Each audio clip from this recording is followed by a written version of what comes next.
ارشاد باری تعالیٰ ہے الا ان اولیاء اللہ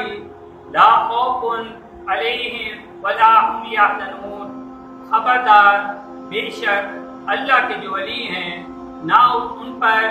کچھ خوف ہے اور نہ کچھ غم۔ اس آیت پاک میں اولیاء کرام کو آنے والے زمانے کی کسی چیز سے نہ کچھ ڈر ہے اور نہ گزشتہ زمانے کا کچھ غم، وہ بے خوف بھی ہیں اور بے غم بھی ہیں۔ کیوں نہ ہوں؟ سچ تو یہ ہے کہ جب اولیاء کرام کو خدا مل گیا، اللہ کے یہ بندے اللہ والے ہو گئے، پھر انہیں جو ہے خدائی بھر کے خوف و غم کا کیا پرواہ۔ آئی جو ان کی یاد تو آتی چلی گئی، آئی جو ان کی یاد تو آتی چلی گئی، ہر نقش ماں سوا مٹاتی چلی گئی۔ حدیث پاک ہے،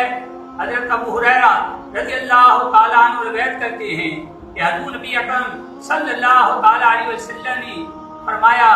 کہ اللہ کا فرمان عالی شان ہے کہ جو شخص میرے کسی ولی سے دشمنی کرے گا میں اسے اعلان جنگ کرتا ہوں، اور میرا بندہ میری کسی محبوب چیز سے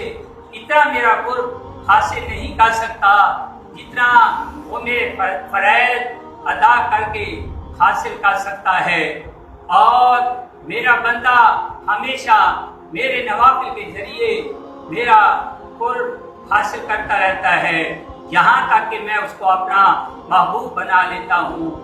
اور جب میں اسے اپنا محبوب بنا لیتا ہوں میں اس کے کان بن جاتا ہوں جس سے وہ سنتا ہے، میں اس کی آنکھ بن جاتا ہوں جس سے وہ دیکھتا ہے، میں اس کے ہاتھ بن جاتا ہوں جس سے وہ پکڑتا ہے، میں اس کے پاؤں بن جاتا ہوں جس سے وہ چلتا ہے، اور پھر جب وہ مجھ سے سوال کرتا ہے تو میں اسے ضرور عطا کرتا ہوں، اور جب وہ میری پناہ مانگتا ہے تو میں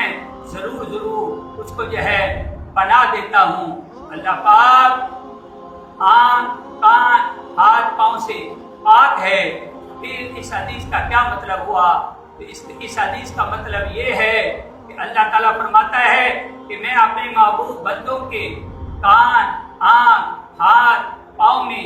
اپنی قدرت و طاقت کا ایک جلوہ عطا فرما دیتا ہوں، پھر ان کے کان آنکھ ہاتھ پاؤں سے ایسے کام ہونے لگتے ہیں